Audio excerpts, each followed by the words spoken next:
Good afternoon. I'm gonna have to you have to bear with me 1 second. I'm having technical difficulties here, so I can't hear anything in my headphones for some reason. So I know I came on a little bit late, but I have no friggin' audio here. So give me 1 second. Just bear with me while I'm trying to fix this mess. What's this? Okay, whatever. And hope everybody's gonna have a good weekend while I try to fix this because I can't hear anything. And how the hell am I supposed to do a video if I can't goddamn hear anything? So what I may have to do is this. Hold on, just bear with me 1 second.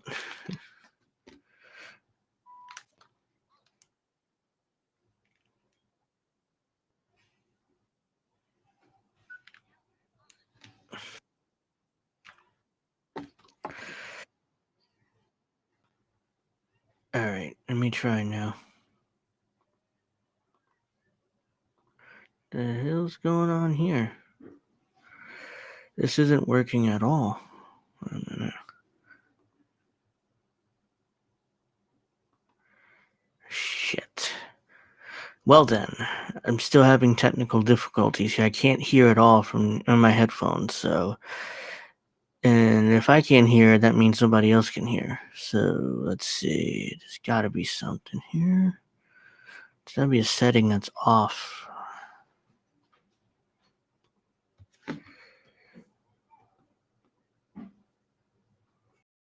There's gotta be some sort of setting that's off here, which is not fucking working.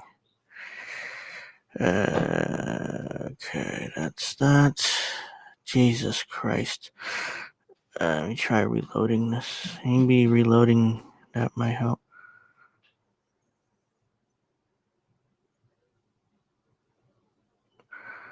It's still mute. Huh.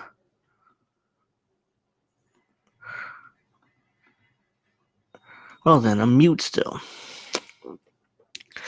So what I may end up having to do is put it through my speakers here and hope to God that it's not any real interference because I can't get this to work. Jesus Christ. But first, let me let everybody know that I'm live because I haven't done that yet because I'm trying to fix this fucking shit. Lord. Look at this crap. Jesus Christ. Say I can't get my headphones to work. Nothing is really going right. Not a good start. I'll make it better though. Damn it. My headphones aren't working and can't really get anything else to work. Hold on.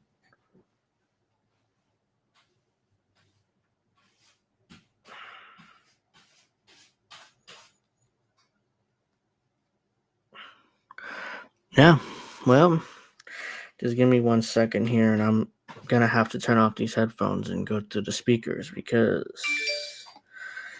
it's just ridiculous.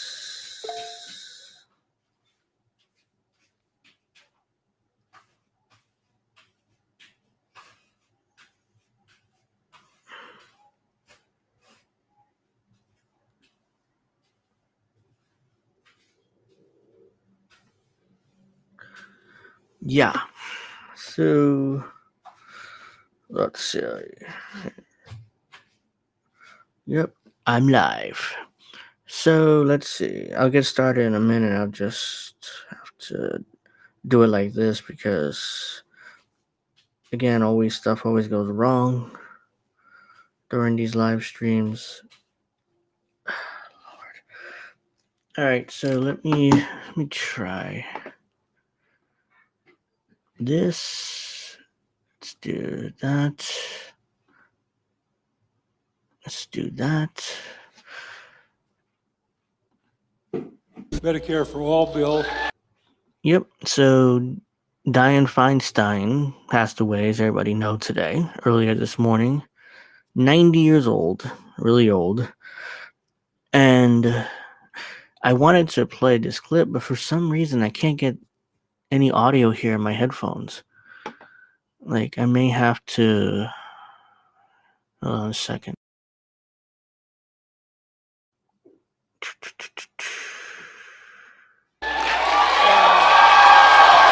Yeah, can't hear anything still.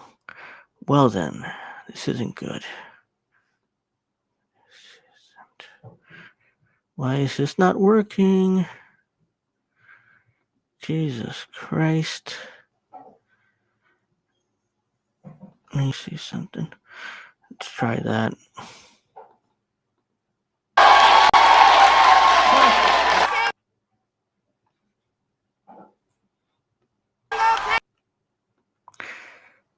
Oh, audio's off. Yeah, this isn't good. Oh my god. Well, I can't hear anything. Let me try something. Hold on.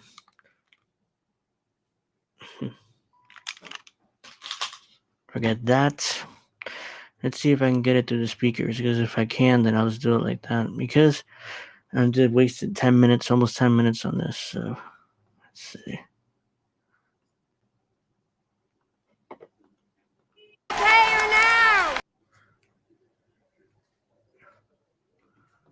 Not at this stage. And I will tell you. Yeah, I'm totally mute here, and I don't know why. My god. This is absurd. Wait a minute. Let's try that. Well, if that's it, I'm stupid. Tell you why. Yeah, that's what it was. Oh my god. It's just absurd. Now let me try this again. I'm sorry for the technical difficulties. Shit happens. Especially when you're doing this by yourself.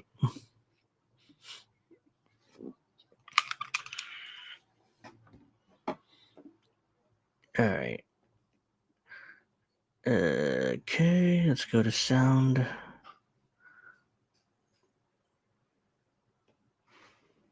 Let's do that. Why? There we go. Jesus Christ. I mean, I spent 7 minutes, with audio, with trying to get these headphones to work, and they didn't work. And now I'm an idiot because I realized it was this 10-second fix.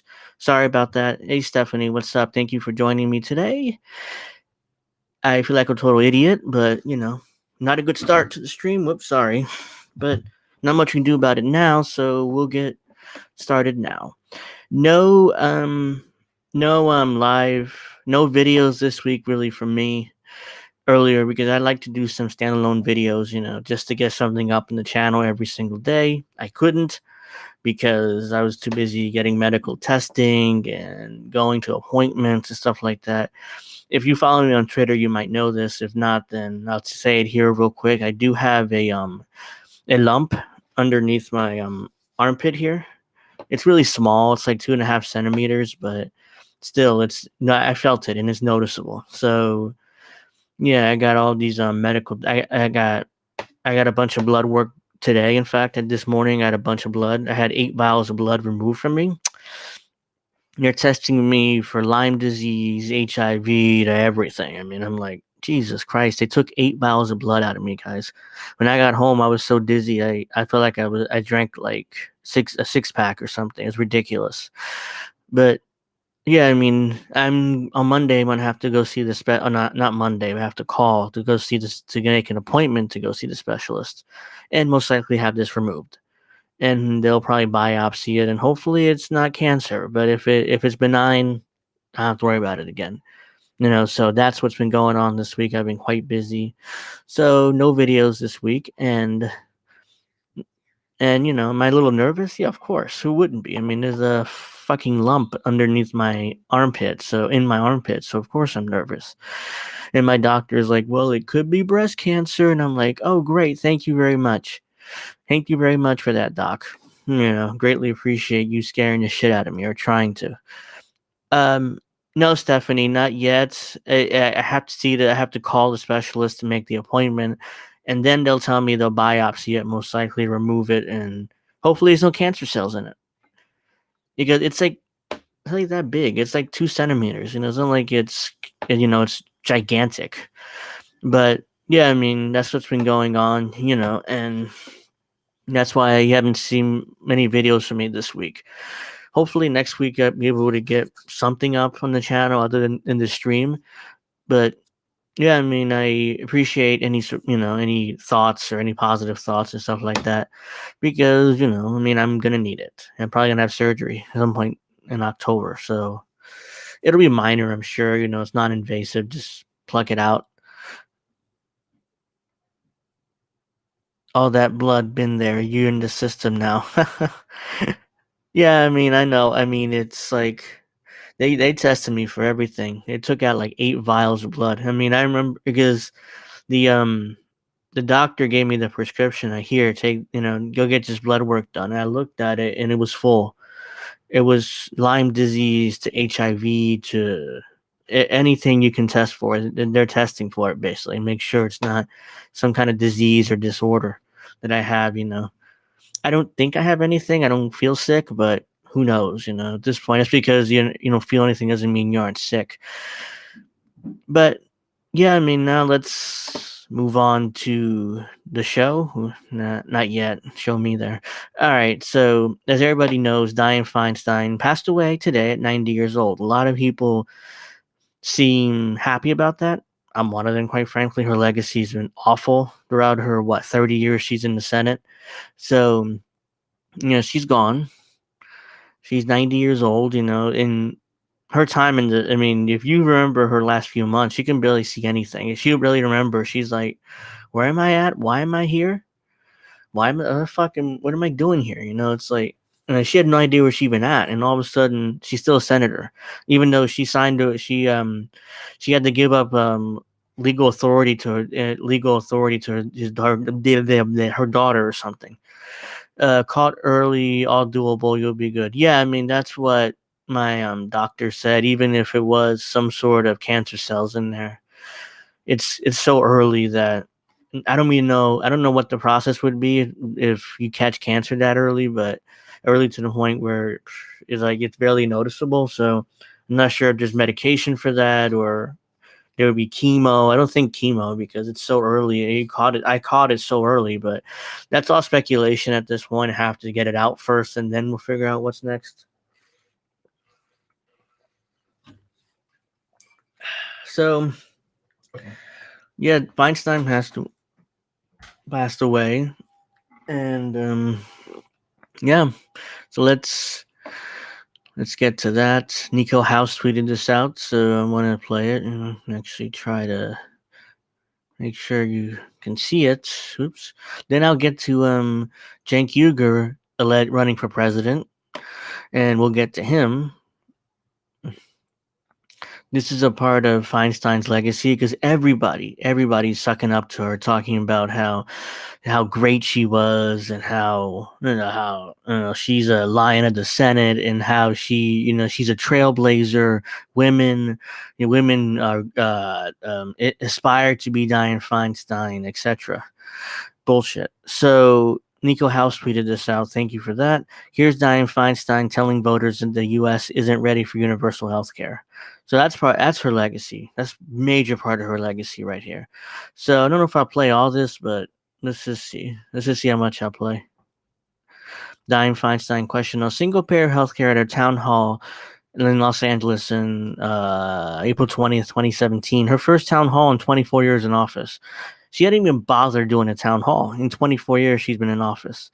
I mean, the absurdity of that is unbelievable. And voters kept reelecting her in California, even though she didn't respect her voters enough to actually, do this, to go and talk to them and, listen to their concern, at least act like she cared. But let's watch this and I'll stop and go. I probably won't play the whole thing. We'll see though.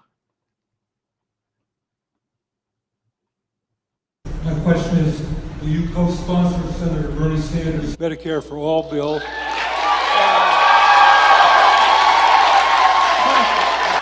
payer now! Single payer Not at this stage. And I will tell you why. I will tell you why. Sell out. Essentially, as I understand what Bernie is proposing, it is a takeover of all medicine. No. In the United States. And I don't favor that.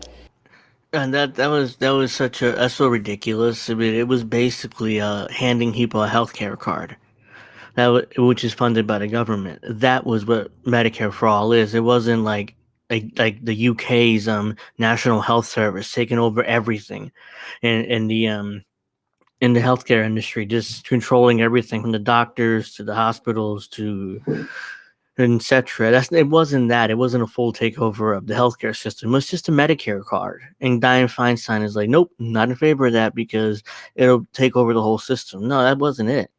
That was just a ridiculous falsehood. What I favor is taking a couple of problems in the Obama bill and working those out. Obamacare is a Republican program cooked up by the right-wing Heritage Foundation, proposed by U.S. Senator Bob Dole and implemented by GOP Governor Mitt Romney. Yep. It forces millions of people to buy a private product they can't afford to. It cannot be fixed, blah, blah, blah.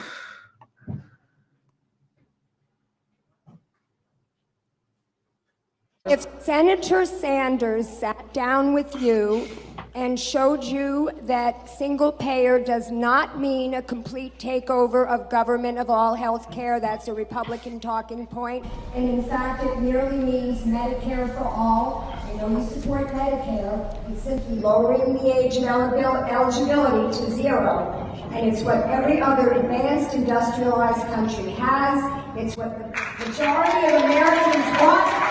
It's what the vast majority of Democrats want. John Conyers has been introducing his companion bill in the Congress for 14 years.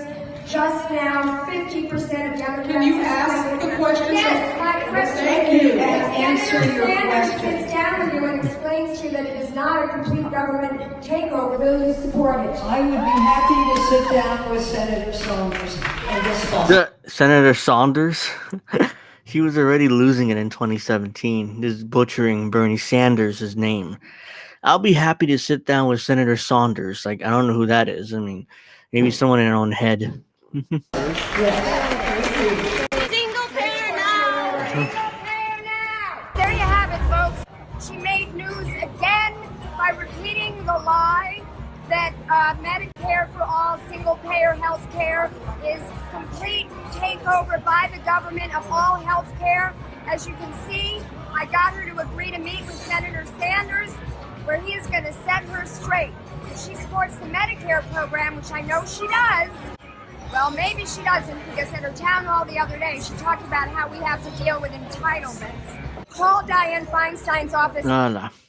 She's dead, so no one's going to pick up that call. But, yeah, there's something else I wanted to... another part of Feinstein's legacy. Let's see. This is her. I remember this video. This is from a few years ago, too, I think. It's just how Dianne Feinstein spoke to kids who wanted to take meaningful action on climate change. So, yeah, I remember this video. I saw it before, and it was like... the way she spoke to these kids and was condescending towards them was just disgusting. So let's watch this. This is part of her legacy too. It isn't just rainbows and roses like the media is making it out to be. We're gonna go in and share this letter, and we're gonna do it all together. Yeah. Share it in front of Feinstein. We're asking her to vote yes on the Green New Deal. We are trying to ask you to vote yes on the Green New Deal. Please. Okay, I'll tell you what. We have our own Green New Deal. Some scientists have said that we have 12 No, they didn't. They had no Green New Deal. years to turn this around. Well, it's not going to get turned around in 10 years. What we can do, Senator, if is this put doesn't get turned ourselves- around in 10 years, you're looking at the faces of the people who are going to be living with these Guess what? consequences. The government is supposed to be for the people and by the people and all You know for the what's people. interesting about Yeah, these are just kids and they were naive. The government's not by the people for the people and all stuff. No, it's for the powerful in Washington. That's who the government works for. They don't work for any of us. Not even close. About this group is I've been doing this for 30 years. Hold on. Look at this woman. Like, I've been doing this for 30 years, and you fucking kids have the nerve to come to my office and fucking, tell me what was supposed to vote for or not. Fuck you, kids. Get the fuck out of my office.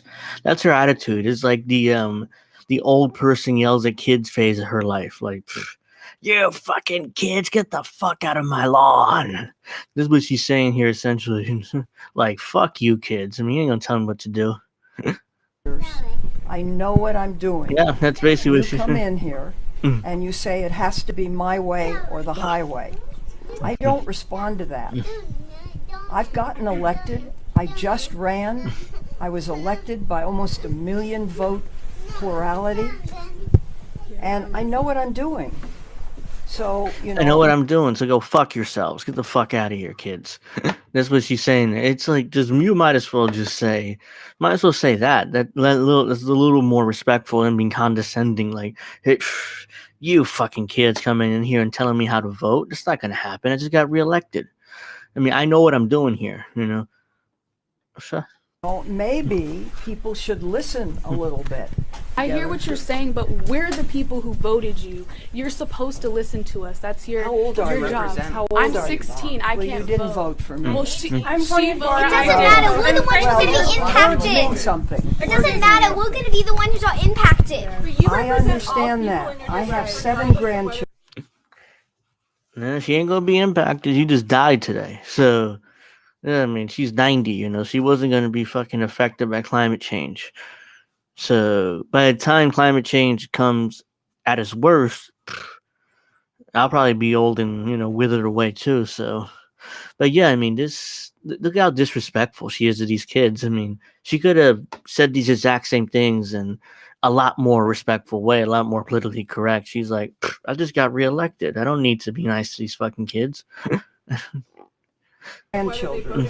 I understand it very well. Senator, the cost of And- not taking this action is far higher than the cost of what the Green New Deal will be. And there Here's is what- enormous popularity for this bill around Okay. the whole country. Here's And we're what asking you to we be are brave proposing. and do this for us and for your grandchildren. Get enough for everyone. I'm trying to do the best I can, which was to write a responsible resolution. Any plan that doesn't has Resolution. That's not a law. A resolution is like, oh yeah, we should do this. Doesn't mean we have to. We should do this. And let's all vote for it and pat ourselves in the back and act like we accomplished something. Dick. That's what that was. It was just, hey, yay, we passed a resolution, which is meaningless. I mean, that was the best you can come up with, these people. to take bold, transformative action is not going to. She's a politician. She's never going to take bold, transformative action. That's not a thing. Politicians don't do that. They always play it safe. Be what we need. Well, you know better than I do. So I think one day you should run for the Senate. Great. And then you do it your way. By that One day, maybe you should run for the Senate. Like, yeah, go fuck yourselves. I'm not going to do anything. I'm just here for my ego and for power, and I'll be here to the day I die, which is true. She died in the Senate. She died in power. Let's keep a little bit more. But in the By meantime, that time, there's I going to be a just big problem. I just have a won a letter big for you. election. See. Guys, I just won the election. What do you expect me to do, right? I won. That's what matters, right? Me winning my election, not. I don't give a shit about you whippersnappers and your letter and whatever. I give zero fucks because I'm gonna be dead in a few years. Yeah, so that's over, I guess. Yep. Well, that's that. Let's see. I don't think yeah, I'll just say this though. There's gonna be drama now because she still had a year and a half left in her term because she's supposed to leave office in January 2025. The election's next year, but she's supposed to leave office in 25. So Gavin Newsom put his foot in his mouth when he basically promised, well, I'll appoint a black woman if Dianne Feinstein retires or dies. So I'll appoint a black woman. Here's the thing: his aunt Nancy Pelosi, or what I think that's his aunt. Anyways, his aunt is not be happy with that because she wanted Adam Schiff for that seat, which is why she basically forced Dianne Feinstein to stay in the Senate, even though she was nearly dead by that point. So now there's going to be drama because now he's going to have to appoint a black woman. He has to keep his promise because I think he's running for president this year. So he can't just break his promise. Oh, yeah, I'll appoint Adam Schiff here. I mean, here, you can have the seat, even though you're running for it. And you probably get reelected because, I mean, you're a senator and incumbents are much more powerful than, actually in the Senate. I mean, it's very rare when an incumbent senator loses. But yeah, there's gonna be some interesting drama here in the next week or two, trying to figure out who's gonna take the Senate seat. Who is Gavin Newsom going to appoint?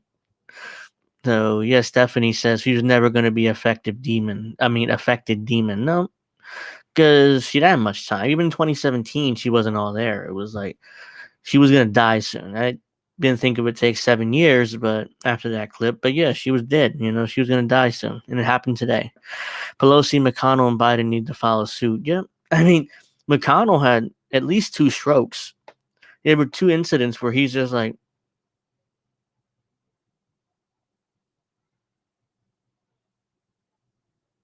that. I mean, it was a minute long. Sometimes it was a minute and a half the last time. And like he at least had 2 strokes. So he's next.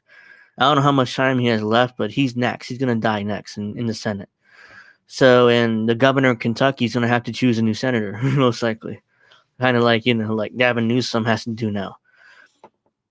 Pelosi, I don't think she's gonna die anytime soon.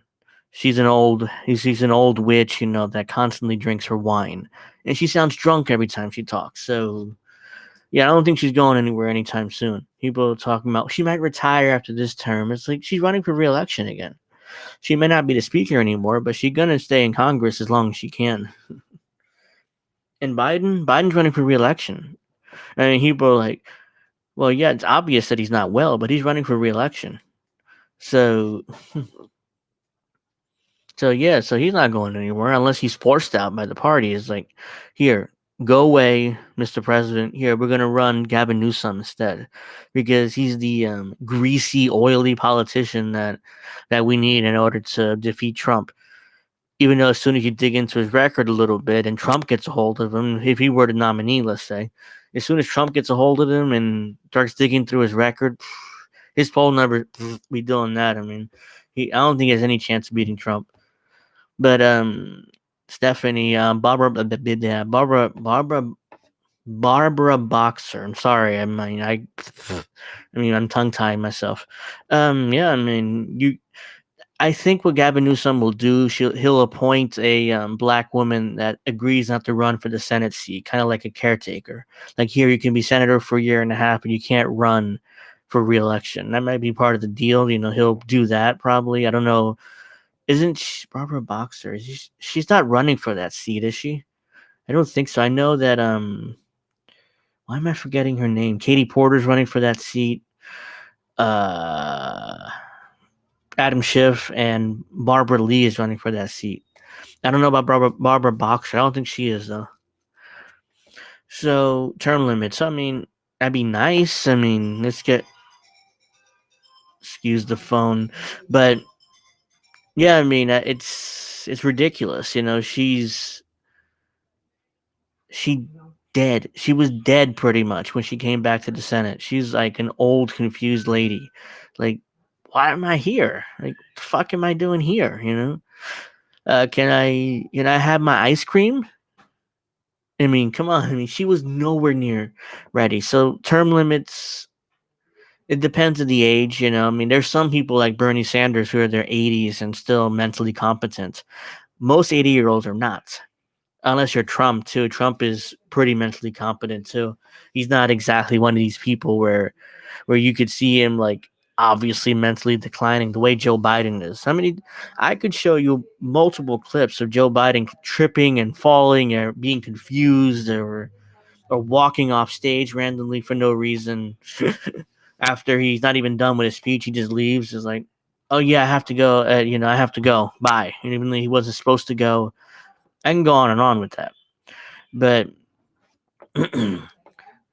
but yeah, let me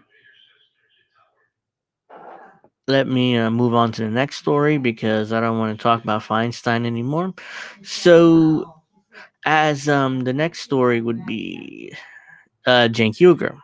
He made some news yesterday talking about how he's going to run for president, or at least he's considering it. He's talking to staff. He's basically forming an exploratory committee. How many times politicians do that? It's like, oh yeah, let me form an exploratory committee in order to run for president. Excuse me one second. I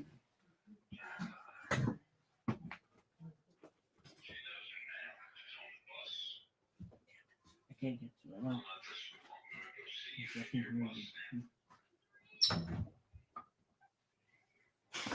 All right. Sorry about that. So, Cenk Uygur is running for president. He made some news. So, first, I want to play this clip. No, not that clip. Where is it? Ah, here it is. Uh, and then, oh, Barbara Lee. Yeah, she's running for that seat.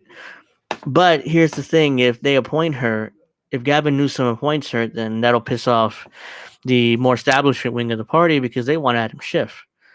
And you appoint Barbara Lee, then that means that she's gonna be reelected. There's no way that she loses that seat.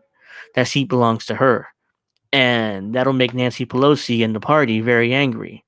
So he can't appoint Barbara Lee. He just can't do it, especially he's planning on running for president. Because if he does it, you can forget about any chance of becoming president or the nominee at least in 2024 or 28. So he'll be written off by the party at that point. They're definitely blocking her. I mean, she might be the best to take that seat. If she took that seat, it might be for the best. But ultimately, I don't think she's taking that seat. I think it's either going to be Adam Schiff or maybe Katie Porter. She might have a better chance because ultimately she's much more friendlier to that wing of the party. So let's get to Mr. The reason I want to play this clip first is that he uploaded this today. Oops, where is it? Did Cenk's book make the New York Times bestseller list? So he's going to be upset here. He's going to pretend.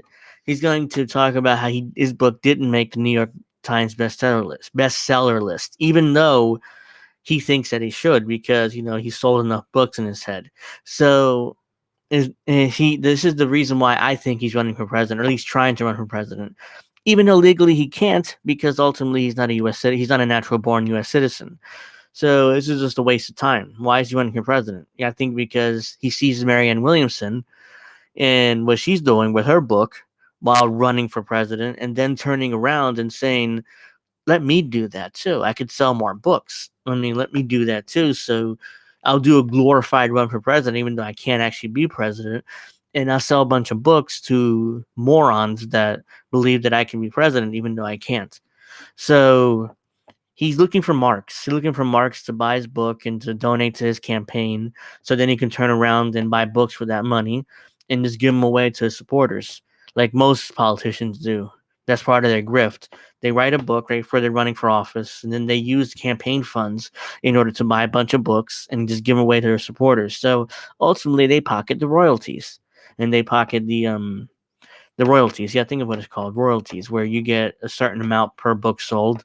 So that's what it's about. It's a grift for Cenk Uygur, but he's going to be mad or kind of upset because he didn't make the New York Times bestseller list. I'll play this first, and then I'm going to get to the some clips about Crystal when he appeared on Breaking Points claiming he might run for president because he's so scared of Donald Trump. Hey guys, by the way, I'm in Washington, as you can tell right there. So, did my book "Justice Is Coming" make the New York Times bestseller list? Well, we've got an unusual yes and no. How could it be yes and no? That doesn't make any sense. Well, you're right, it doesn't make any sense. But I'm going to explain it to you, and then you'll see what I'm talking about. And it's not over yet. So, the New York Times has three different bestseller lists: hard, paperback, and audio list. You make any of them, you're a New York Times bestseller. So the paperback is much later. So that's not an Cenk Uygur was so desperate to make the New York Times bestseller list, so he can call himself a New York Times bestselling author, Cenk Uygur. When he goes on different shows or even on TYT, he can put that there on his bio, like I'm a New York Times bestseller, motherfucker. I'm important, right? So when he's not getting that, he's very upset about it. Obviously, I'm surprised he wasn't more angry about it. not an issue right now. So the hardcover and the audiobooks are the ones that are the issue, and so that sets up this great mystery. So hardcover comes out first, and it's for uh, first week of sales. Okay, so that one is in. Audiobook is for the first month of sales, and that one's not over yet. tyt.com/justice. And at this point, based on what I'm going to tell you, try to buy the audiobook if you can. A lot of you have already bought the audiobook, and I love you for it. I can barely Okay. hear And this. by the way, everyone who's reading it is saying great things, which I deeply appreciate. Uh-huh. Everybody who's reading the book says great things, guys. Even though the book is basically everything that he's been saying on TYT the last 20 years. What can he really say? That's what has been his shtick for the last 20 years. Republicans bad, Democrats good, some Democrats good, not all Democrats. Some Democrats good, some Democrats evil, there might as well be Republicans. We're going to take over the country. The country's progressive, even though he keeps voting, the country isn't voting for Cenk Uygur's chosen candidates. They didn't vote for Cenk. Cenk barely got 5% when he ran. When California, his own state, by the way, his home state, he only got 5% of the vote, which he finished like almost dead last. It was pathetic.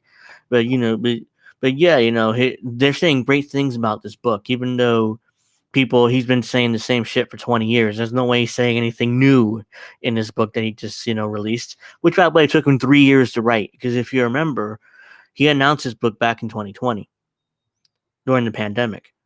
So this is Cenk Uygur basically saying, I need another revenue source. How do I do this? Oh yeah, I know. I'll hawk a book that I haven't written yet, and I'll get my moron fans to spend $25 on a pre-order, even though the book's not written, and it's not gonna be written for 3 years, 3 fucking years.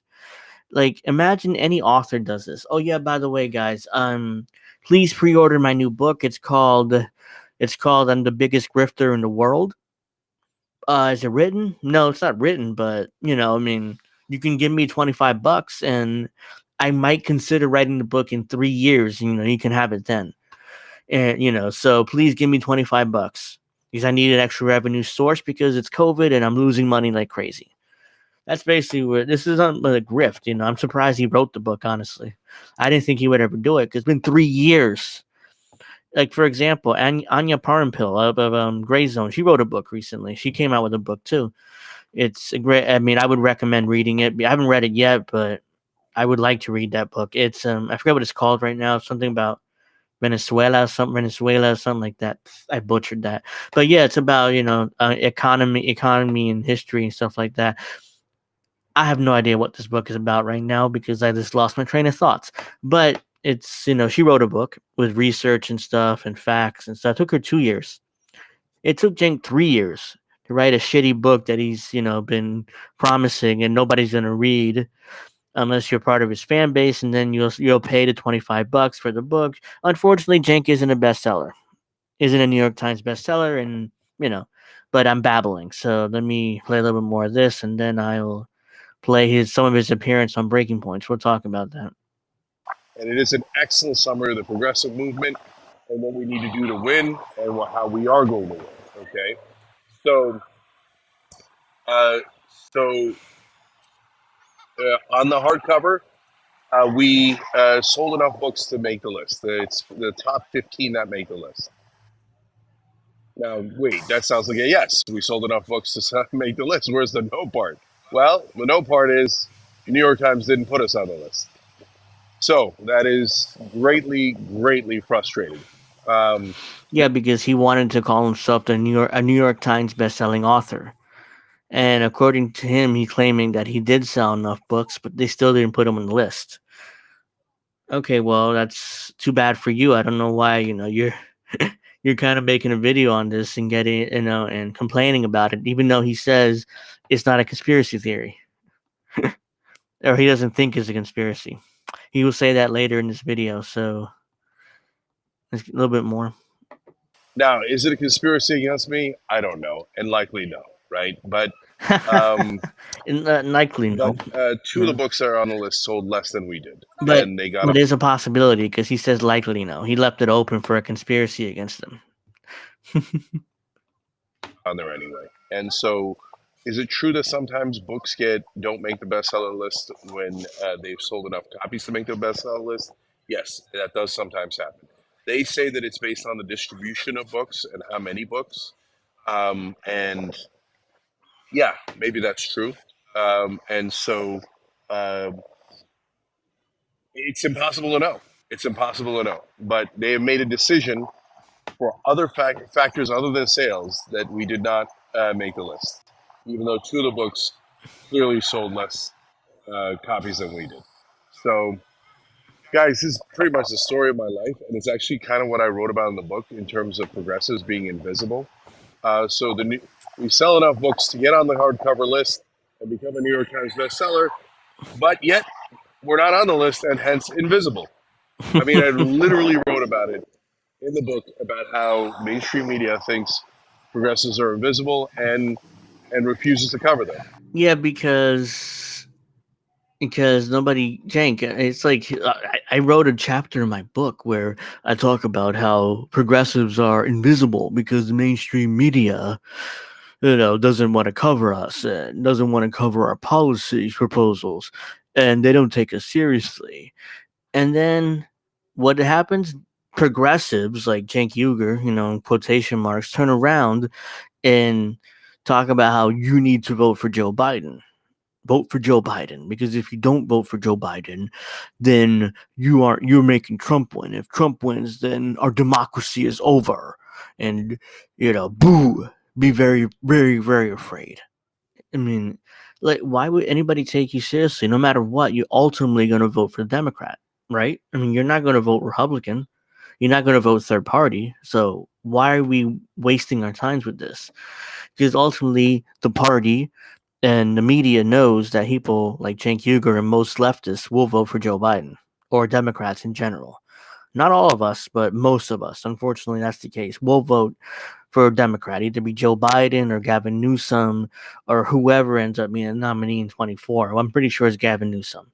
I mean, that's my theory. I mean, we'll see what happens, but at some point, Joe Biden's going to drop out and Gavin Newsom will run in there and be the nominee.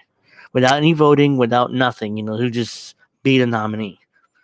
So we'll see if I'm right or I'm wrong. You can come back to this later and say, look how wrong you was. Joe Biden was the nominee. Okay. Hey, I'm just guessing. But let's go to this Mediaite piece. You can barely see that. Hold on.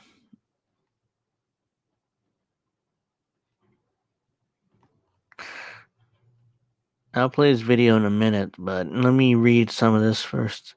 You can barely see that. What the fuck? Here we go. All right, that's a little better. Cenk Uygur says he's so mortified by the prospect of former President Donald Trump winning a second term over Joe Biden, who he views as weak, that he's staffing up for a 2024 run of his own. The progressive thought leader, my ass. I can't even say that with a straight face. And founder of the Young Turks, Cenk Uygur, appeared on Breaking Points for Crystal Ball, blah, blah, blah. Thursday morning, promoted his new book, Justice Incoming. Let's see. Towards the end of the interview, Ball says someone, Gavin Newsom, running. Oh, excuse me. Yeah. He explained that someone has to shake it up from the outside. He can't convince anyone to do so, blah, blah, blah. So, yeah, let me play the clip. It's easier than for me to read the shit. Rid of that. I'm gonna play all this. Probably not gonna make you guys suffer through it, but I'll play some of it. So let's see what Cenk Uygur says in his meltdown, because he's very, very, very scared of Orange Man Bad. My last question for you, Cenk, is like, how hopeful are you that we could end up with someone other than Joe Biden as nominee? Like, do you think, because you say, yeah, I mean, because you say, listen, Gavin Newsom's not going to run against him. That goes for every one of the corporate Democrats. I mean, Gavin Newsom is the one making the most, like doing the most right now, and it's very clear he's not going to jump in this race against Joe. So do you think there's a chance? Crystal, we are definitely in an unsolvable riddle. Yeah. Because the corporate Democrats say, I will not disobey. I will always bow my head. Right? And the progressives say, well, I can't run. The mainstream media will destroy me. They'll destroy my life. They'll destroy my career, et cetera, right? Right. So how do we get past that? That's why I'm desperate enough to think maybe I should do it. And I'll tell you why. Because let's say that somebody like me gets in the race. Yeah. The Democratic voters are dying for an alternative. They keep saying in every poll, for God's sake, give us someone else. Give us someone else. If someone like me were to get to 20 points, do you have any idea how quick Newsom and Whitmer would You'll never get to 20 points, Cenk. You're seriously considering it? Like, yeah, I'm considering it. You're never gonna get to 20 points. You barely got to 5 points, and you ran last time. You humiliated yourself when you ran last time. Now you think you get 20 points? Is what you think? RFK Jr. was at 20% at one point. I meant to say percent, not points, but yeah, I mean RFK Jr. got to 20% at one point. Now he isn't there, but he was there at one point, and it didn't affect the race much at all. Democrats didn't panic. Nobody melted down. Just ignored RFK, and he eventually went away. And has low poll numbers now, and is considering a run with the Libertarian Party. Maybe. I mean, I don't know what's going on with RFK. I haven't really paid much attention to him in a while, but into his campaign. But yeah, let's keep going. Doing it. Okay, And I'll tell you why. why. Why hasn't it happened? RFK Jr. is at 20%. Marianne's at like 10%, something like that. No, but RFK Jr., first of all, he's not at 20 anymore. He peaked at 20 for a brief moment until Democrats found out he's not a Democrat. Okay. Then he went. Then he dove down. And Marianne got butchered by mainstream media. They made up things about crystals, etc. So I love Marianne. If she could somehow break through media, great, wonderful, etc. But it's taken a while and she hasn't broken through yet. So we need someone to be super aggressive. And if let me ask you this way. If you get, again, anyone, it doesn't have to be progressive, gets to 20 or 25, an outsider, right? This whole town panics and Newsom and Whitmer go in immediately. No, they wouldn't. If a progressive gets to 20%, no, they wouldn't. But they'd just, like poo-poo it and not make a big deal out of it and push Joe Biden. Because ultimately, they get to pick who the nominee is. That's the part Cenk Uyghur's not telling you. They can pick the nominee. Nobody's going to melt down over some progressive, whoever it is. Let's say Cenk Uygur, it's at 20%. They'll just point out what a racist he is and what a sexist he is and point out, that he likes to fuck horses. And they'll just dismiss him as some kind of kook, and then we'll move on with it. Everybody will move on. Joe Biden be the nominee, and that's it. Cenk Uyghur's never going to get 20% running for president. Even if he does, they'll dismiss him. They'll bring up his old horse fucking quote, and they'll bring up his sexism and his racism. And he's done. No chance. No chance of winning. He has no chance of getting 20%.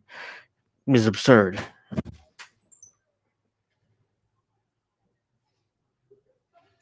Let's keep going. I do think there's a possibility of that. I don't know.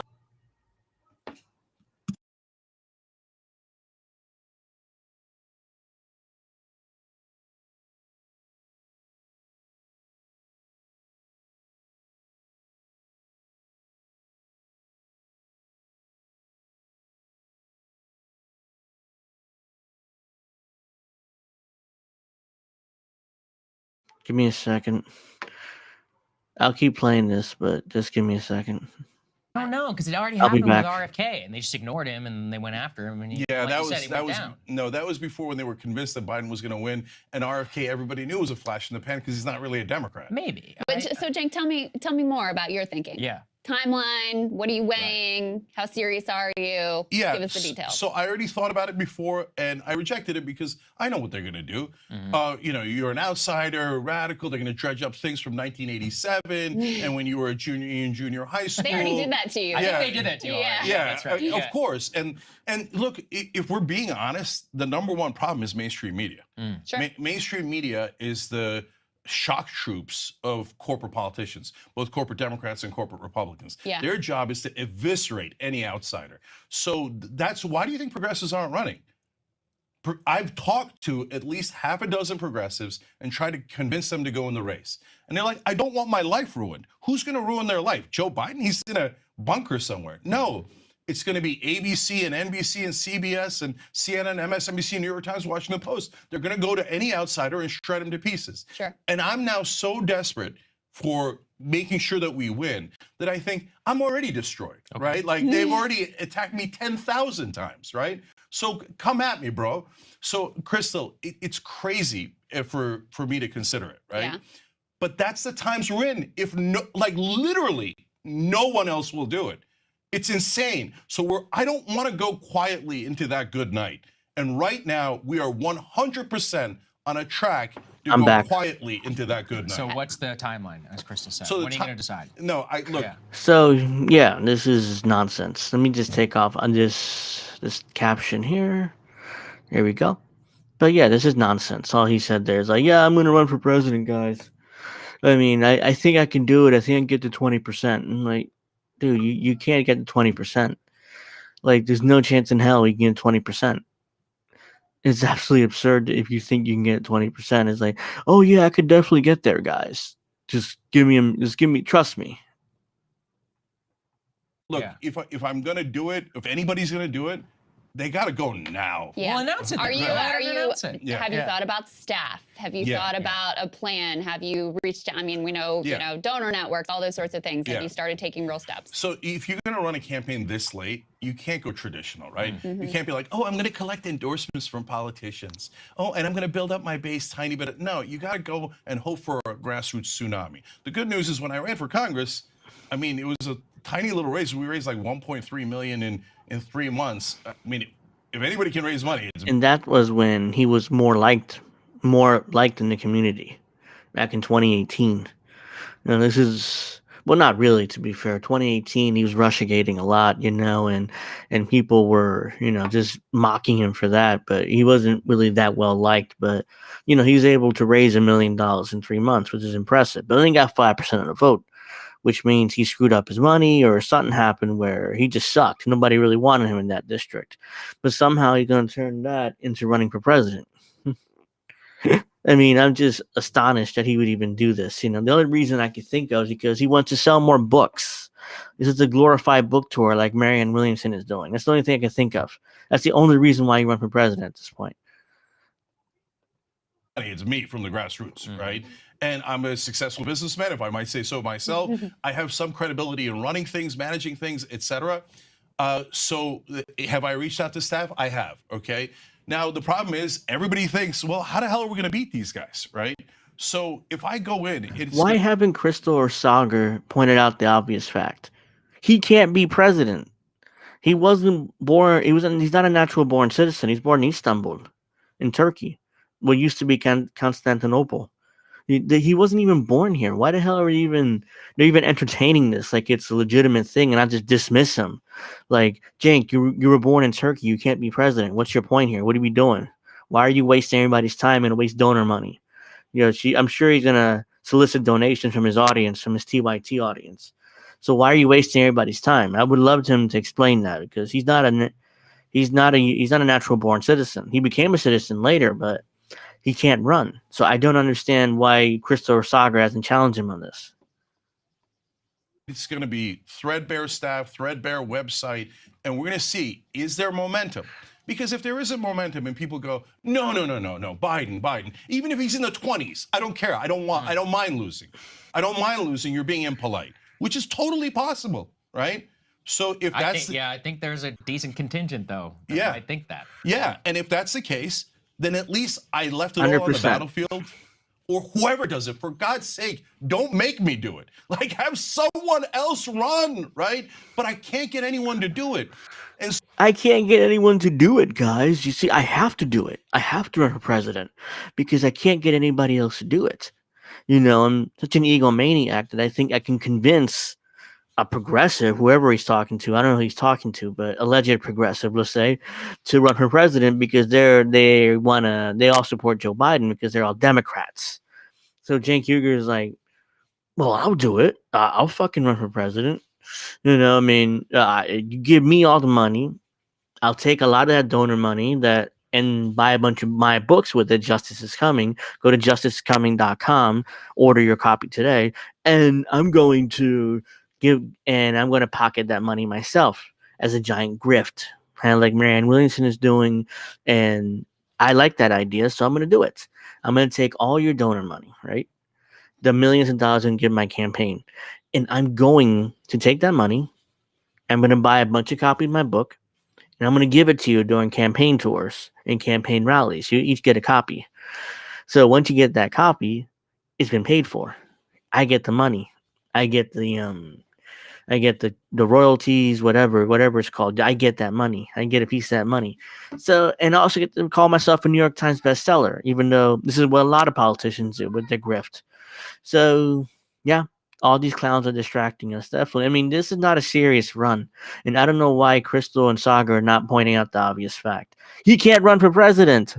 Not legally, he can't be president. He can run for president, but he can't legally be president. It's kind of like Arnold Schwarzenegger flirting with a presidential run. It's like, you can't be president. You were born in Austria somewhere. So you're not a natural born citizen. But again, why isn't Crystal and Saga pointing this out to him and challenging him on that? If he's going to run, that's the first question people are going to ask him. Like, why are you doing this? You can't be president anyways. What's your point? You're just wasting your time, your donors' time, your supporters' time. You're just wasting everybody's time here. This is what's called mental masturbation. You just say, oh, what if I could run for president? Oh, what if I could be president? I would do this, and this. Excuse me. And, but I can't be president. So it's just a big waste of time. Jesus Christ. Let's see. Maybe they'll actually challenge him on this. I don't think so, though. I haven't seen the whole clip, and I don't intend to either. I'm not going to waste 30 minutes of my time watching the full interview or clip. That's on the Breaking Points channel. And so I want to leave it all on the battlefield, and I don't want to say, well, like everyone else, I wanted to be polite. So we lost democracy because we thought... We're not a democracy, Cenk. We're a republic. It's a difference, a giant difference. The parliamentary system is much more democratic than what we have here. We have what's called a representative republic, which basically means you vote for representative, and the representative or president or senator or whatever, they make policy. And we have very little say in what policy Washington pursues. That's always as it was intended to work. It was never intended to be like a democracy where we tell Congress, oh yeah, by the way, the nuclear proliferation treaty, I want this, and this in it.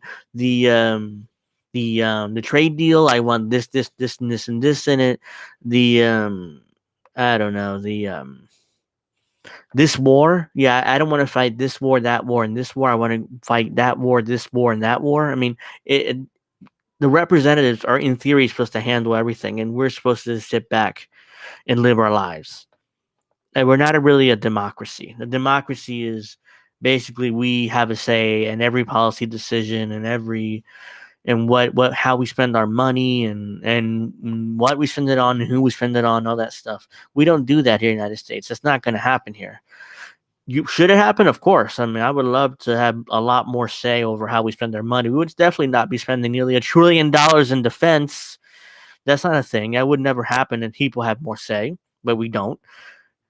We would not be sending trillions of dollars to Ukraine. That's another thing. I wouldn't be sending money to Nazis in Ukraine.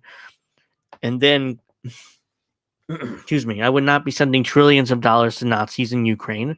I would not be saber rattling with China and Russia to nuclear powers, because now Joe Biden sent a bunch of goddamn money to Taiwan, even though we're technically supposed to believe in the one China policy, which basically means that Taiwan's part of China. But no, now we're sending guns to China and weapons to Taiwan, because ultimately, we have to saber rattle with China and make sure we could fight World War III on two fronts, not just one front.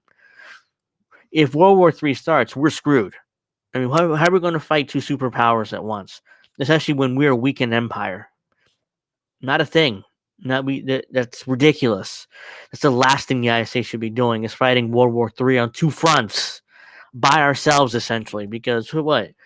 I mean, all our allies, they can't match the military might of China and Russia. This is just, I don't know how I got off in the World War III tangent, but there we go. Let's keep going. It's like a minute left to this one. Thought it would hurt Mussolini's opponent's feelings, right? Does anybody remember Mussolini's opponent? I don't actually. Of course, no one does. Yeah. No one does. Damn it. Yeah. Okay, because Mussolini ran him over, and he probably sat on a couch just like Joe Biden is right now. You guys, and I know how mad Democrats get, and I know how mad media gets when you point out an iceberg. But we did it before. We pointed out the Hillary Clinton iceberg, and then they said, you made the iceberg appear. No, you knuckleheads, it's right there. The country, the voters despise the establishment. And they're like, so let's pick the most establishment candidates we can, Hillary Clinton and Joe Biden. Guys, he barely won last time. There's no way he's gonna win now, let alone if Cornel West is in the race. And Larry Hogan's in the race, and these guys are in the race, then there's no chance at all. So no, I'm not going quietly into that good night. So somebody better announce before I do. All right. Wow. Well, all right. Well, I never thought to ask you in your appearance if you were considering running for president. Yeah, I appreciate it. I'm glad you made the news. Yeah, absolutely. And guys, definitely check out the book. I think you will not be disappointed. It's very interesting. Very. They're hawking Cenk Uygur's book like, guys, guys, go ahead and buy Cenk Uygur's book. Because trust me, I read it and I loved every second, every word of it. And I made my husband Kyle Kalinske read it too, and he loved every second of it. So yeah, buy the book, Justice is Coming by Cenk Uygur, and give him more of your money. Thank you. I'll be right back, guys. Hey, guys. Very thought-provoking, as are you always, Cenk. It's great to see you. And I said this to you privately, but I want to say it to the audience too. You were there from the beginning, helping us build at Rising, and we are always grateful to you for helping to build up. You're a true believer in terms of independent media, and that really shows. So thank you, Cenk. I've never forgotten it, sir. So thank you very much. Guys. I really appreciate you saying that. Ah, fuck you. Honestly, Cenk Uygur, they're sucking up to Cenk Uygur, you helped us a lot in the early days of Rising, and we love you, Cenk. Even though you shit on my husband, and, you called my husband Mild Malinsky, and you hate my husband, but I'm still going to suck up to you because you're the grandfather of the space. That's what they're saying, thank you. Thank you so much for everything you've done for us, and helping me with my career. This is gross. It's like they're sucking up to him, like he's some kind of hero. Meanwhile, he's just a bloviated, loudmouth idiot, who has no nuance whatsoever in his commentary. It's the same commentary the last 20 years, basically. Same thing with Kyle Kalinske, her husband, but instead it's been only 10 years of that bullshit. So, yep, waste of time. Cenk Uygur is not a serious candidate.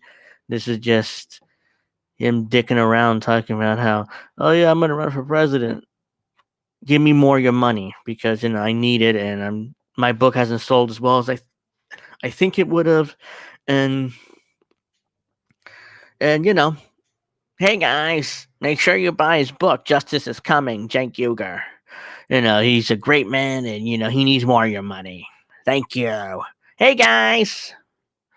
All right, so is there anything else I want to talk about? Excuse me, with Cenk? I don't think so. Let's see. So there's something, as you guys know, I'm going to move on from Cenk because I've lost interest in... all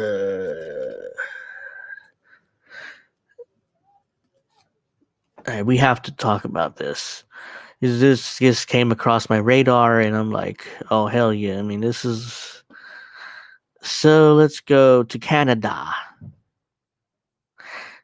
Where is it? Where's that original clip? As you guys know, it was the Canadian Parliament invited a Nazi or a Nazi collaborator. Can't pronounce his name, and I probably won't because he doesn't deserve it because he's a Nazi collaborator. Anyway, so the Canadian government, for some reason, decided to clap for this guy. They literally were clapping like a bunch of idiots. And they don't even realize that oh yeah, by the way, that guy you're clapping for, like idiots, all of you, that he's a Nazi. He's a fucking Nazi. He's a Nazi collaborator, and they killed millions of people, or hundreds of thousands, let's say. So why can't I find that original clip? Because there are other clips here, but I can't find that. I should have probably been more prepared. Like usual, I'm not fucking prepared because, my ADD kicks in and I just don't prepare for shows.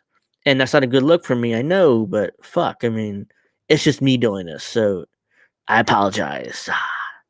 All right, so let's go to not. I gotta find this. Here we go. Let's see whether I can find this clip finally.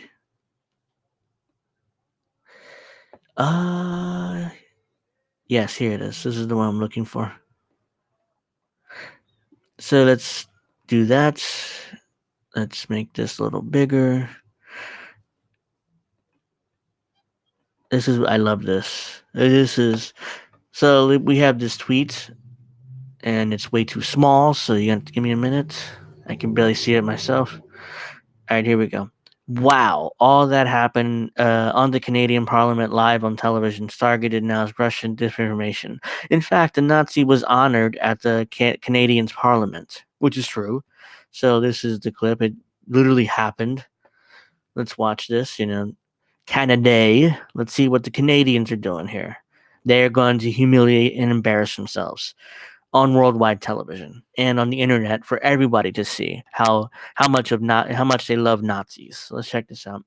We have here in the chamber today Ukrainian Canadian world veteran from the Second World War who fought the Ukrainian independence against the Russians. Wait. That right there should have been included in them. I don't know how stupid they think, how stupid they are, but let's play that again, that part. The Ukrainian independence against the Russians who fought Ukrainian independence against the Russians. Fought for Ukrainian independence against the Russians. That right there tells me that this guy collaborated with Nazis. That should have been a clue right there for this idiot, because hello, when you're fighting against the Russians, okay, they were part of the Allied powers. So who was against the Russians? The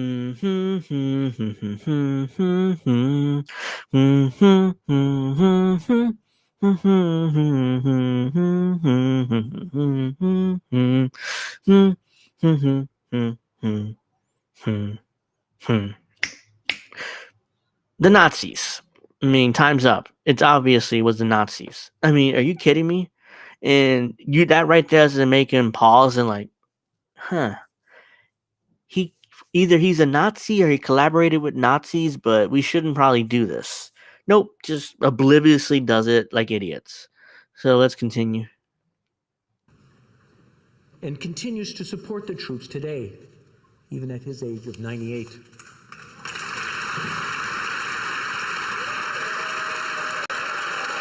Look at all these idiots. Look at them. They all just stand and clap without even putting two brain cells together.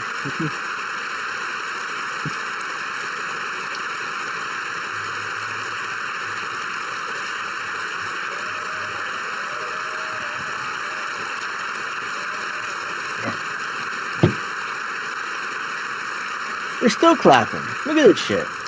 His name is Yaroslav Hunka. And I was going to say he's in the gallery, but I think... Yaroslav Hunka? Okay, that's a weird name. You beat me to that. But I'm very proud to say that he is from North Bay and from my riding of Nipissing-Temiskaming.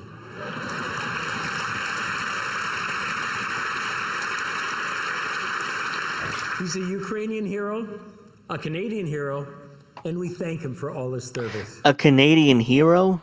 Yeah, you're gonna regret that big time, dude. Once it comes out that he's collaborated with Nazis in World War II, you're gonna definitely regret that. A Canadian hero. The Canadian government's already backpedaling from him. Justin Trudeau is backpedaling. They're all backpedaling. Like, well, we're so sorry, guys, but here's the thing: we fell for Russian disinformation. It's the Russians' fault why we cheered this Nazi. That's literally what Justin Trudeau said. I don't know where that I hope I can find the clip. I should have probably bookmarked it, but of course, I mean, I had a brain fart and didn't really do anything about, bookmarking stuff that I wanted to play. All right, well, let's a little bit more of this. Thank you. And they all get up and clap again, don't they? Oh no, it's just clap. They do get up. Like they're fucking seals. Look at them. Yeah, it turns out that, look at that right there. Nazi! Straight up Nazi. Look at that, he's a Nazi. You can see everything.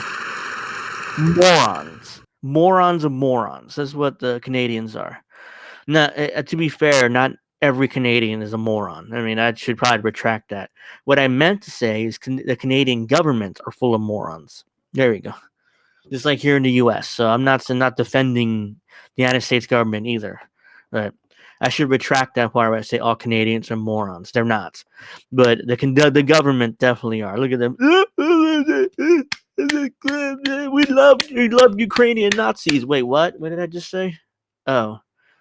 Yeah, I hate Nazis and fuck this guy, even though I just spent 10 minutes clapping for him. Just embarrassing.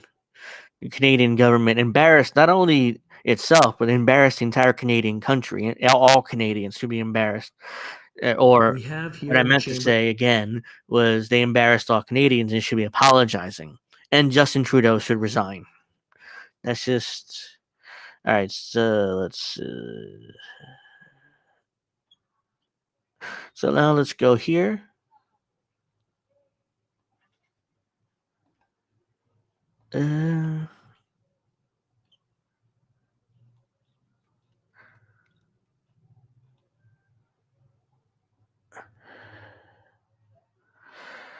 Wow, if this is true, then this is... I don't know. I can't really confirm this, but this is interesting. Canada's financial support for Ukraine on a per capita basis is the highest in the world, ahead of France, Germany, and the United States. Canada is funding Nazis in Ukraine. Well, yeah, they are. They are funding Nazis. So what is this? Yeah, it's just Justin Trudeau talking about... Doesn't matter, man. I don't know whether that violates TOS or not, so I'd rather not play that. So let's see. So yeah, let's play this. Canada's... Oops. Did I... Wait, okay, looks fine. I saw something weird in my computer, like in the screen, so that's fine.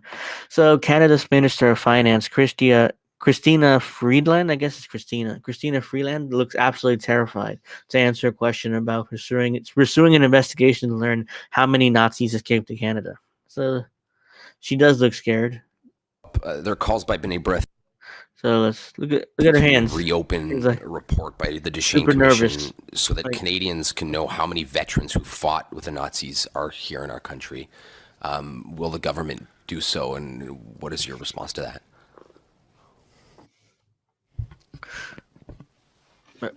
I think let me just start by reiterating, and I don't think it can be said too many times, how hurtful for so many people in Canada and around the world what happened was and has been and continues to be.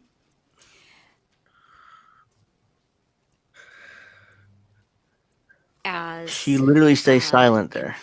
Like, she's so scared. As MPs, it's important for appropriate next steps in the House to be taken, and I think that is our immediate focus.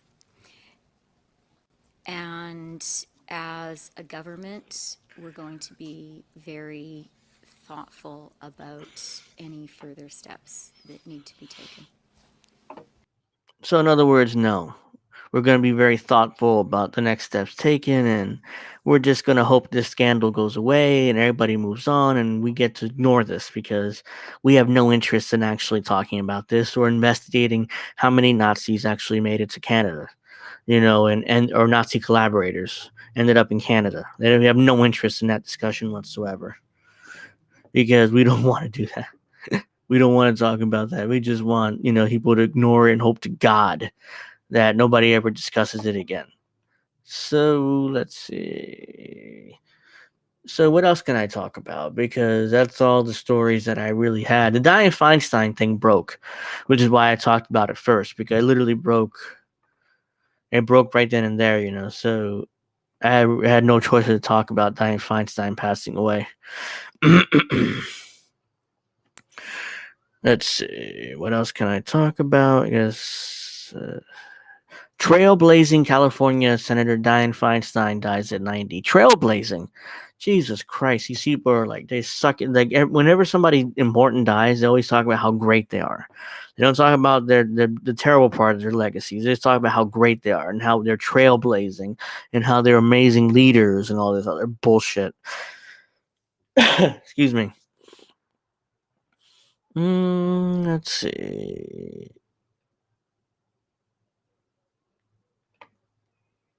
House Republicans hold hearing on Biden impeachment inquiry. Full video. 6 hours. Yeah, I'm not gonna do that shit. Let's see.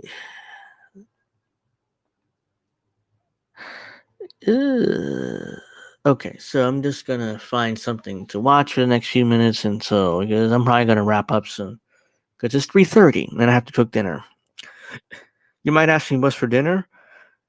Well, very simple. I might end up making. Wait a minute. I might end up making spaghetti, ground turkey and spaghetti. That's probably what I'm gonna eat, because that's what we have, and that's all we can. That's all I have. So I'm gonna cook that. It'll be delicious and all that good stuff. Let's see. There's something else. I want to take a few more minutes though. I don't want to just end the stream there. There's got to be something. There's something I wanted to cover and I forgot. Literally, I completely forgot what it was, because it was Feinstein, it was Cenk, and it was what I covered today. But I completely forgot the other thing I wanted to talk about. I might end up having to do a separate video over the weekend, upload it on Monday. But I completely forgot what I wanted to talk about. Oh, stupid! The debate. It was a debate Wednesday night. So I'll just very briefly talk about that, and then I'll probably wrap up, because I'm not going to take too much time, figuring that out. Jimmy Dore's UN address. I mean, I saw that. It was about 10 minutes long, at least the video I saw. Loved every second of it. Jimmy's fantastic, and you know what? That'd probably be better than to talk about the Republican debate, because no reason to talk about the debate, because none of those losers or those jabronis on stage are going to beat Trump anyways. So most likely one of them will end up being VP, let's say, and probably Ramaswamy or probably let's not do that. Or so let me go to Jimmy Dore's YouTube. That's actually a good thing. Thank you, Stephanie. Stephanie.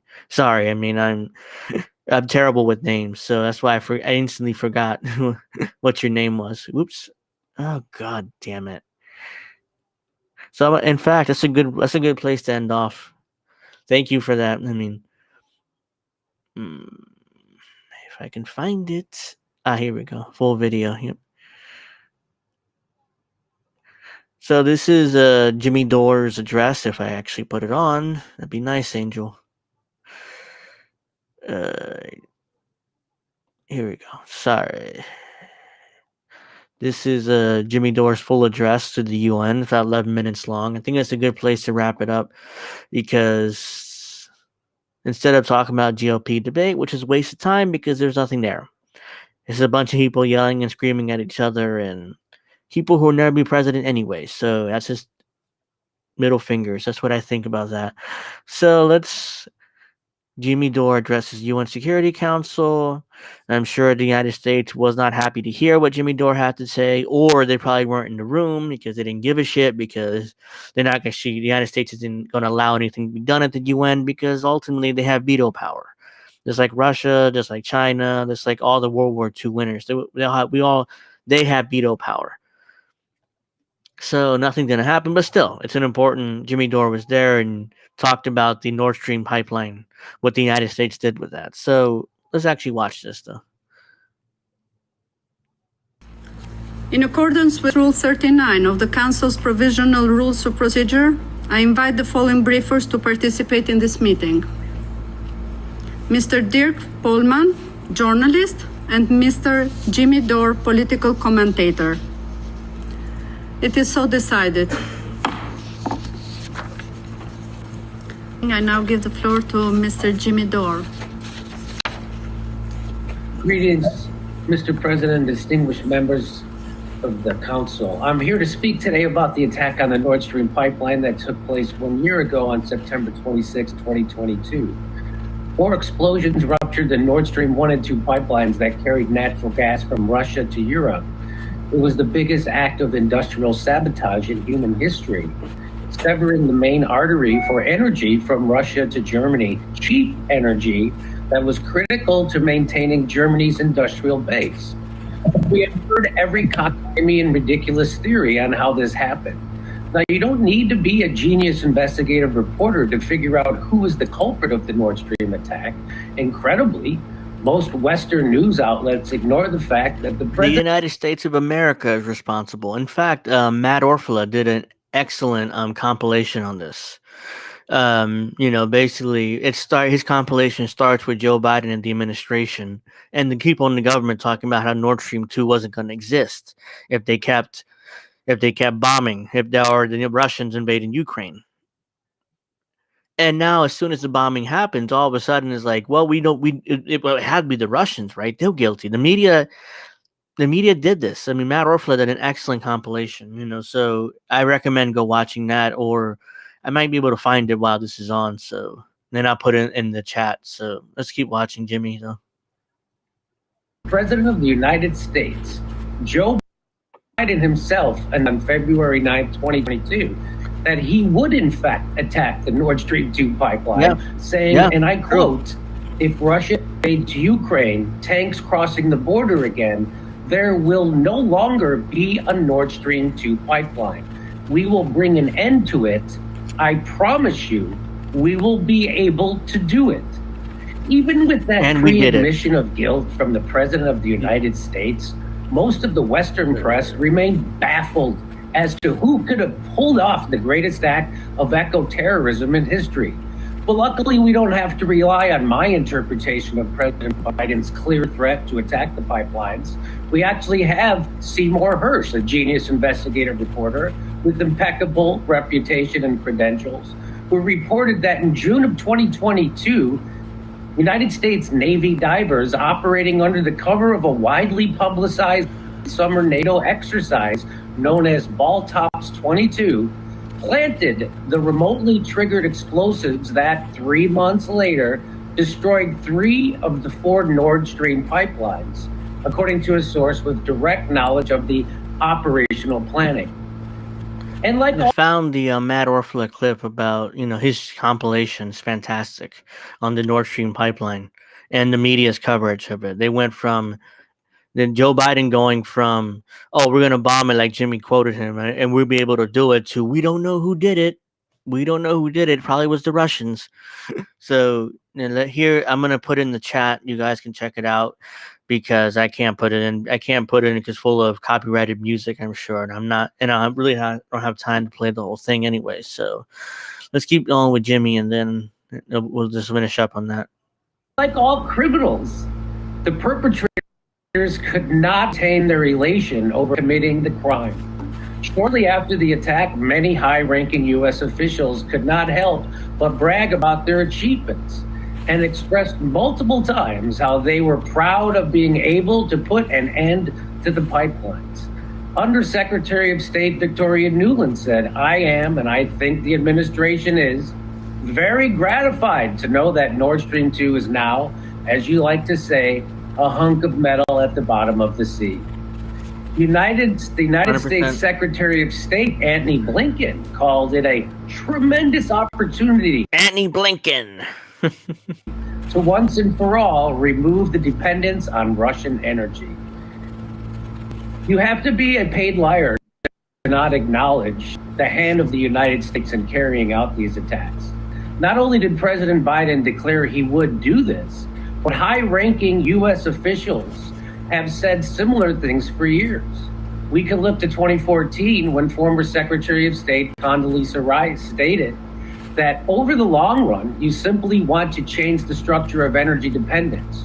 You want to depend more on North American energy platforms, which is what this is really all about.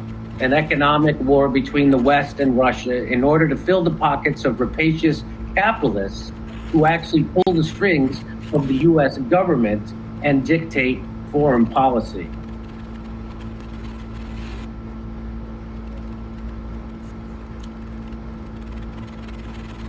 So let's pull back and take a look at the context in which this pipeline bombing occurred, shall we?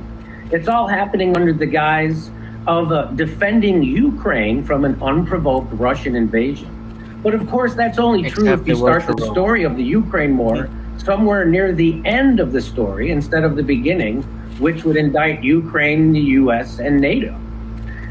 The US and NATO are to blame, which is why the Western media always leaves the origin of this conflict out of their coverage and leaves most people in the dark with a false version of the cause of the conflict. Most Americans believe that Vladimir Putin woke up one day and decided for no particular reason to invade Ukraine and start a war completely out of the blue. This is what supporters of the Ukraine in this war actually believe, because that's the only narrative they hear from their news media, which is funded by the people who profit off this war, the military-industrial complex, the fossil fuel companies in the West, and of course, Wall Street. To make a crude analogy of the Western media's coverage of the Russian invasion is the following. Let's say Vladimir Putin was standing on a bus stop and there was an old lady standing in the street and a bus was heading straight for her. So Vladimir Putin pushes the old lady out of the way of the oncoming bus and down onto the concrete sidewalk. The Western corporate media would start that story near the end saying, Russian president pushes old lady down onto the concrete. The same goes for the entirety of the Ukraine-Russian war. The Western media starts the story of the war at February 24th, 2022, which is definitely not when this conflict started. They leave out the 2014 coup of the democratically elected Ukraine government orchestrated by the CIA in conjunction with Ukraine Nazis. They leave out the fact the Russian-speaking ethnic population in the eastern part of Ukraine, known as the Donbass, didn't want to go along with the CIA Nazi coup government. And so the newly coup right-wing Ukraine government started shelling the citizens of the Donbass via their henchmen, known as the Nazi Azov Battalion, that ended up killing somewhere around 18,000 civilians in the Donbass. 100%. They leave out also, there was a peace agreement that was reached to end the shelling by the Ukraine government and the Nazi Azov Battalion, known as the Minsk Accord, because the people who broke that peace agreement was not Russia, but the Ukraine government and the Nazis. Yep. They leave out the fact that there was already an overall peaceful way to avoid war and the slaughter of hundreds of thousands of precious Ukrainians, which was recently admitted to by the Secretary General of NATO, who admitted that it was the expansion of NATO onto Russia's border that was the real prevarication, and the US and NATO refused to stop their expansion onto Russia's border. All this amnesia is necessary for the continued aggression and warmongering of the US and NATO to be accepted by the citizens of the United States and Europe. Well, I'm here to cure them of their amnesia and remind them of the true cause of not only the Nord Stream bombing, but of the entire Ukraine war and the And this is the US's and the corporate media's reaction to it. La la la la la la, I can't hear, can't see anything. La la la la, didn't happen. Russia did it. Russia, evil. La la la la, yeah. La, la. Nope, can't hear it. That's basically what their response is going to be. I mean, Jimmy, God bless him. I mean, he did a great job in this testimony, but they have zero interest in hearing that, the corporate media or the U.S. government. I mean, it's like, oh, we said that, we did that. No, we didn't. In fact, we control the entire Western media apparatus, so they're not going to tell the truth. We didn't do it, so fuck you. Who the fuck is this guy? So it's God bless. This is great so far. I mean, there's a couple more minutes left, and then I'll do the shameless plugs, and then I'll wrap up. Destabilization of the Middle East, including Libya, Iraq, Afghanistan, and Syria. The reason for that is the imperialistic lust of the United States empire. The U.S. now has over 800 military bases around the world without being able to cite an actual threat to their sovereignty. The U.S. is now ending its empire the way all empires end, by overextending itself militarily while it starves its own people at home. The real threat is the threat of U.S. economic interests. The U.S. has for decades feared German engineering and capital joining Russia's natural resources and manpower. As elucidated very clearly by the founder of the U.S. intelligence firm Stratford, George Friedman, in his 2010 book, says, quote, Russia does not threaten America's global position, but the mere possibility that it might collaborate with Europe, and particularly Germany, opens up the most significant threat in a decade, a long-term threat that needs to be nipped in the bud. Therefore, maintaining a powerful wedge between Germany and Russia is of overwhelming interest to the United States. For the U.S., Friedman added in 2015, the primordial fear is German technology and German capital, combining with Russian natural resources and Russian manpower to form the only combination that has for centuries scared the hell out of the United States. In this showdown, the U.S. aims to control the line from the Baltics to the Black Sea. Russia, by contrast, must have at least a neutral Ukraine, not a pro-Western Ukraine, because a neutral Ukraine would impede the primordial U.S. goal of a Russian-German fissure. The U.S. has opted for a proxy war instead. The Western governments are silent, even as the U.S. says through anonymous sources that Ukraine is responsible for the Nord Stream attack, but they won't blame them publicly. And so the United States continues to arm Ukraine to the teeth in hopes of extending the war and avoiding peace. The Germans say it's Ukraine, but will not release their official investigation and will not make an announcement. And they won't. The final obscenity is that the people in the West who claim to be environmentalists and claim to care about climate change and the environment say nothing about the worst release of methane gas in human history, but in fact whose actions reveal they don't actually care about climate change and continue to support this war and its eco-terrorism. In a bizarre twist, even Greta Thunberg traveled to Ukraine to meet with Zelensky after the Nord Stream bombing. Where was she? Thank you for allowing me to speak. Where was she? That's a good point. I thank Ms. Dorr for his briefing.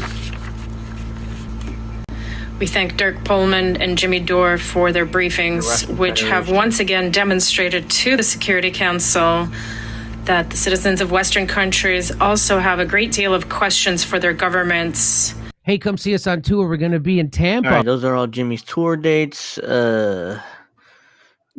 So it's time. Basically, why the United States and NATO caused this when they overthrew Yanukovych, the president of Ukraine, because he had the nerve to make an economic deal with Russia instead of the United States. So he was overthrown by the U.S. Then the new government comes in, the Nazi government comes in, and what do? They start killing Russians in the eastern part of Ukraine. Millions have died since 2014. That's when this war started, not a couple of years ago when Putin invaded in order to protect people. No, it started 10 years ago when the United States overthrew Yanukovych. And then when Zelensky took power, when Zelensky took power, they well, I lost track. I was saying, thank you very much. I was talking about Ukraine, Zelensky. When Zelensky took power, all of a sudden we have banning of the Russian language. We have canceling of elections. They ban certain political parties. They're not allowed to even run. And somehow somehow Russia's the authoritarian state when Zelensky does all this stuff? Really? Is that what we want to believe? It's absurd. It's straight up absurd. Well, let's see. So let's get rid of that. I'm gonna do shameless plugs and then I'm gonna wrap up because I'm being rushed and I know I have to cook dinner. So shameless plug time. First thing is, let's see. You can follow me on Twitter or X, whatever the hell it's called now. There's my Angel J Rivera 08 account. That's my main account. The other account's there. It's a backup one. Very rarely use it, but if my account ever gets banned, my main account, then I'm going to be tweeting from there. So make sure you follow both accounts. Also, let's see. Let me make this a little bigger because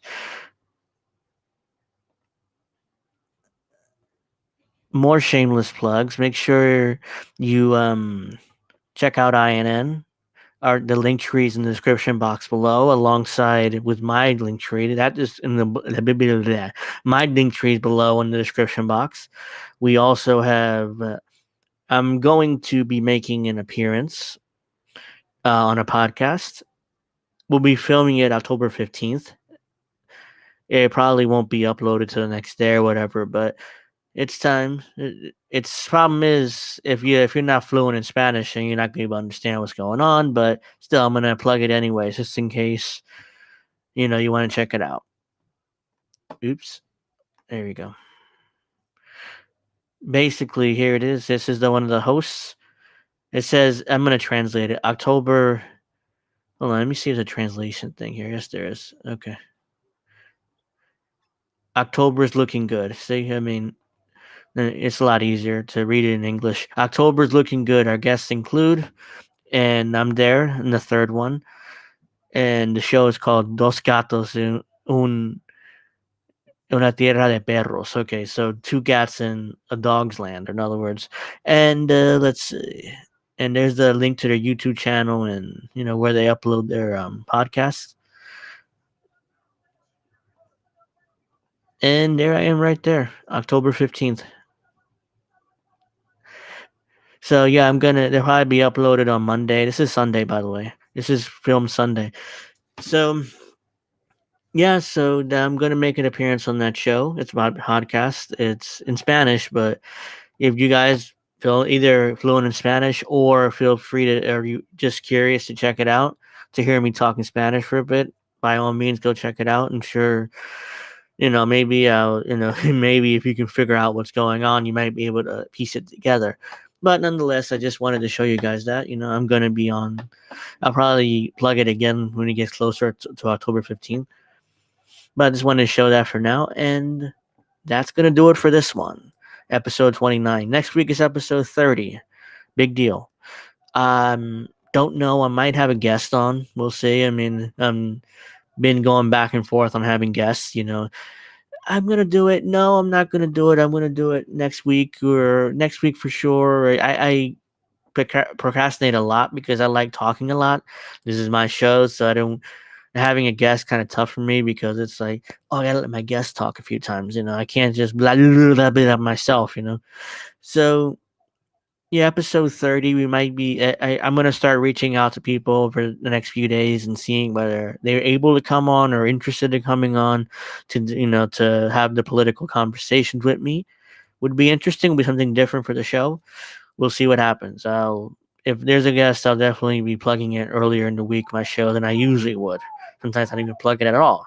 Just terrible at, promoting myself. But nonetheless, we just make sure you follow me on Twitter and you get all those details. I want to thank everybody for watching. Please give it a like. Please subscribe to INN and my personal channels. Those links are down there.